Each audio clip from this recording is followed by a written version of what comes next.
오늘 말씀 열왕기상 13장 11절로 19절 말씀 보겠습니다. 우리 한 목소리로 봉독하겠습니다. 시작. 베델에 한 늙은 선지자가 살더니 그의 아들들이 와서 이날에 하나님의 사람이 베델에서 행한 모든 일을 그에게 말하고 또 그가 왕에게 하신 말씀도 그들이 그의 아버지에게 말한지라. 그의 아버지가 그들에게 이르되 그가 어느 길로 가더냐 하니 그의 아들들이 유다에서부터 온 하나님의 사람의 간 길을 보았음이라. 그가 그의 아들들에게 이르되 나를 위하여 나귀의 안장을 지우라. 그들이 나귀의 안장을 지우니 그가 타고 하나님의 사람을 뒤따라가서 상수리 나무 아래에 앉은 것을 보고 이르되 그대가 유다에서 온 하나님의 사람이냐? 대답하되 그러하다. 그가 그 사람에게 이르되 나와 함께 집으로 가서 떡을 먹으라. 대답하되 나는 그대와 함께 돌아가지도 못하겠고 그대와 함께 들어가지도 못하겠으며 내가 이곳에서 그대와 함께 떡도 먹지 아니하고 물도 마시지 아니하리니 이는 여호와의 말씀이 내게 이르시기를 내가 거기서 떡도 먹지 말고 물도 마시지 말며 또 내가 오던 길로 되돌아가지도 말라 하셨음이로다. 그가 그 사람에게 이르되 나도 그대와 같은 선지자라. 천사가 여호와의 말씀으로 내게 이르기를 그를 내 집으로 데리고 돌아가서 그에게 떡을 먹이고 물을 마시게 하라 하였느니라 하니 이는 그 사람을 속임이라. 이에 그 사람이 그와 함께 돌아가서 그의 집에서 떡을 먹으며 물을 마시니라. 아멘. 오늘은 열왕기상 13장 말씀을 가지고 베델 선지자의 유혹이라고 하는 제목으로 묵상 나눔 하도록 하겠습니다. 오늘 본문 11절부터 19절까지인데요. 한번 따라해 봅시다. 베델 선지자의 미혹에 넘어간 하나님의 사람. 자, 유다에서 온 선지자가 베델에서 여로보암에게 하나님의 심판을 선포한 사실이 북이스라엘에 널리 알려지면서 베델에 사는 늙은 선지자도 그의 아들들을 통해서 이 사건에 대해 듣게 됩니다.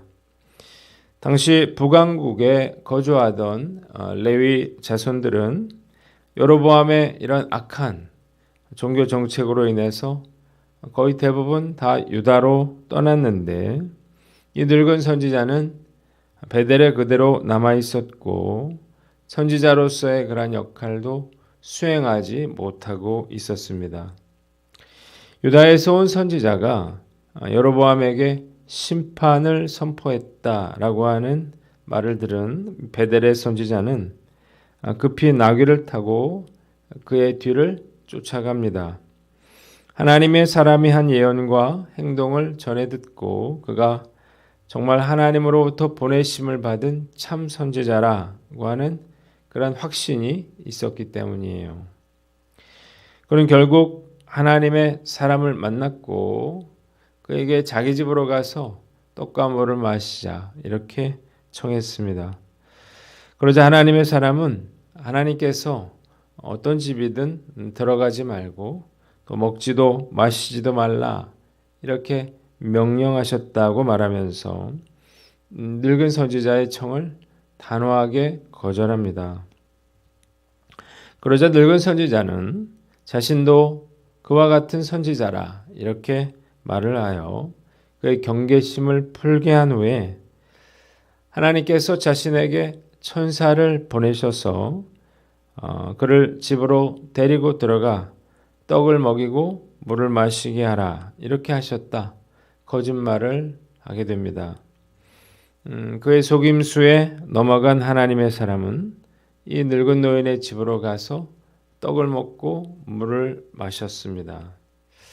자, 본문은 해석하기가 쉽지 않지만 몇 가지 질문을 해봐야 됩니다.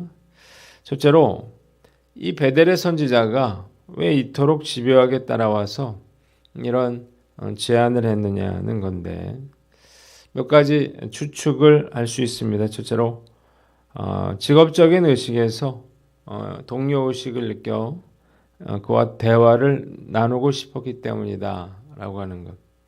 두 번째, 사람의 그 외침을 듣고 자신의 안일한 태도에 그런 수치감을 느꼈기 때문이다 라고 하는 것.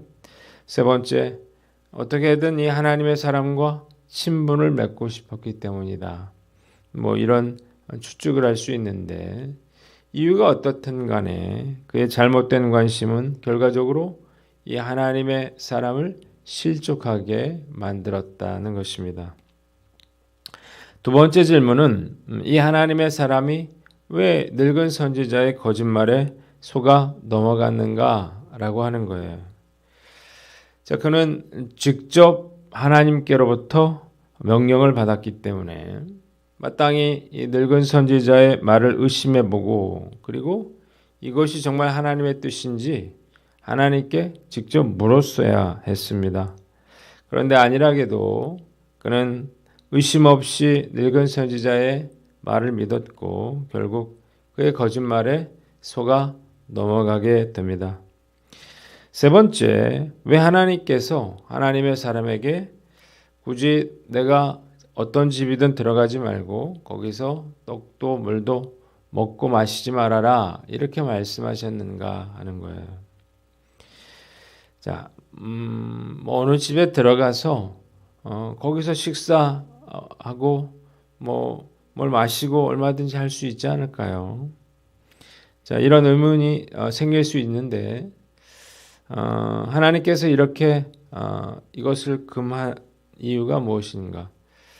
하나님의 말씀이 조금이라도 훼손됨이 없이 그대로 이스라엘 사람들에게 전하기를 바라셨기 때문이에요. 그러니까 쓸데없는 이야기를 나중에 할 필요가 없는 거죠.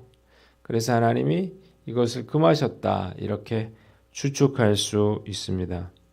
자, 본문을 통해서 우리가 생각해 볼 교훈이 있는데 첫째로 작은 유혹에 주의하라는 것입니다.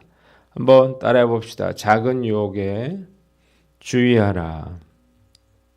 자, 여로보암 왕의 회유는 단호하게 거절을 했습니다. 그런데 이 하나님의 사람이 늙은 선지자의 거짓말에 쉽게 속아 넘어가서 이 하나님의 명령을 어기게 됐어요. 이것은 뭘 보여줍니까? 우리를 죄악으로 이끌어가는 유혹의 속성에 대해서 깨닫게 해줍니다. 강하고 실체가 분명한 대적의 위협이나 유혹은 차라리 물리치기 쉽습니다. 왜냐하면 긴장하기 때문이에요.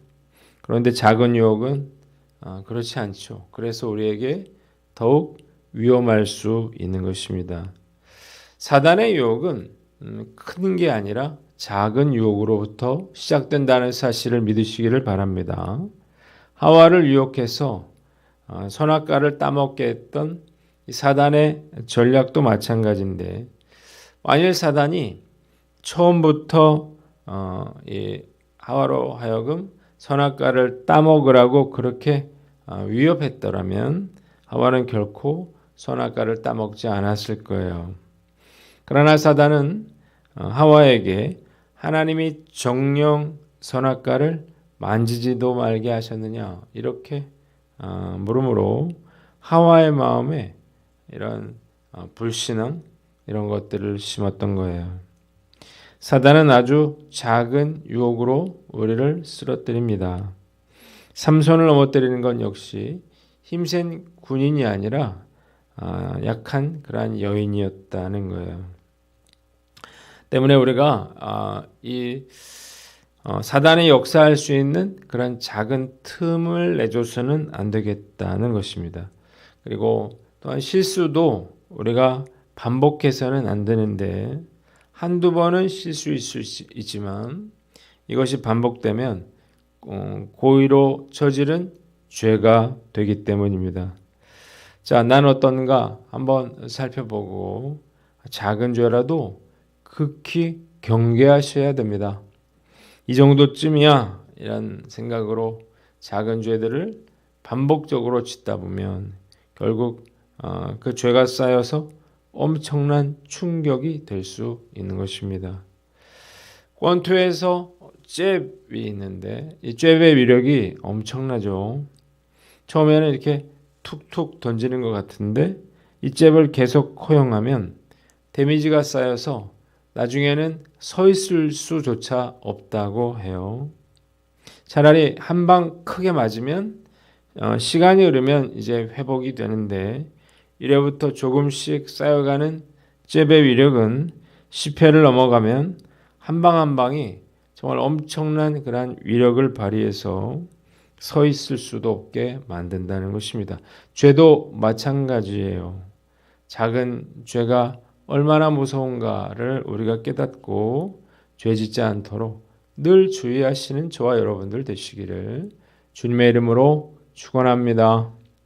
두 번째는 방심하지 말아라는 것입니다. 한번 따라해 봅시다. 방심하지 말라.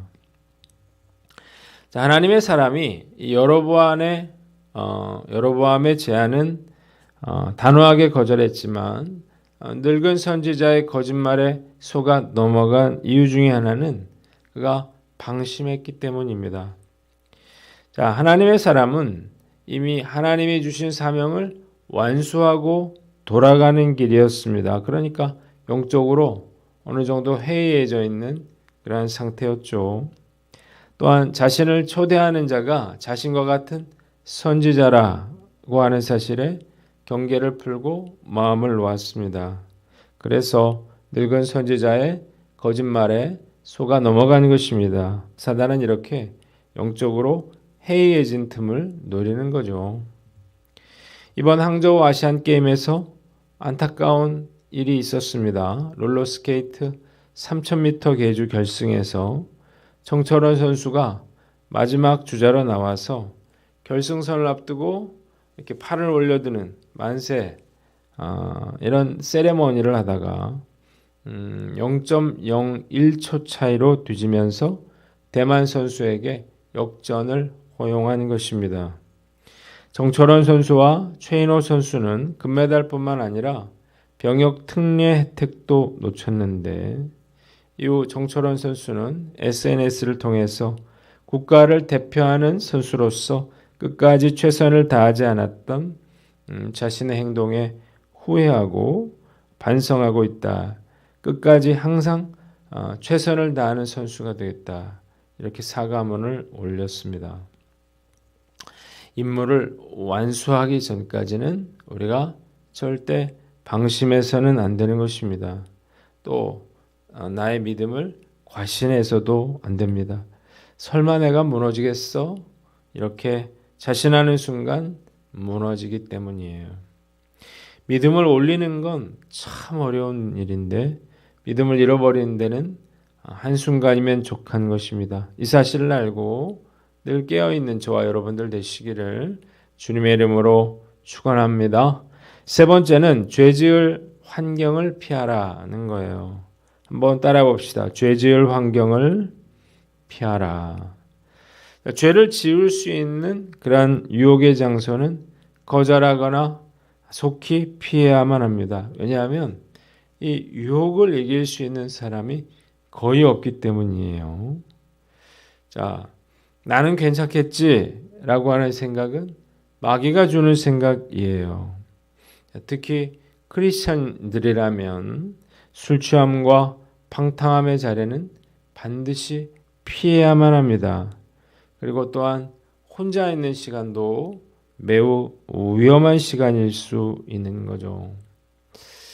오늘 나로 하여금 죄짓게 만들 수 있는 환경은 어떤 것인가 우리가 한번 살펴보고 죄 지을 수 있는 환경을 피하는 저와 여러분들 되시기를 주님의 이름으로 축원합니다.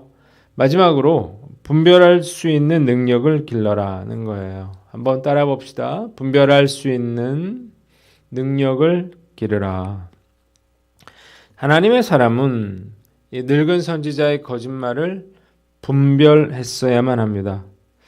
왜 이 베델의 선지자가 집요하게 자기를 따라왔는지, 왜 이런 제안을 하나님이 금하신 그런 제안을 하고 있는지 의심해 봤어야 되는 거예요. 자, 요즘 신천지와 같은 이단에 빠진 사람들이 얼마나 많은 줄 몰라요. 자, 사람들 말에 휘둘리거나 이단에게 미혹되지 않기 위해서는 우리가 가장 좋은 방법은 성경에 근거하여 듣고 분별하는 그러한 안목을 키우는 것입니다.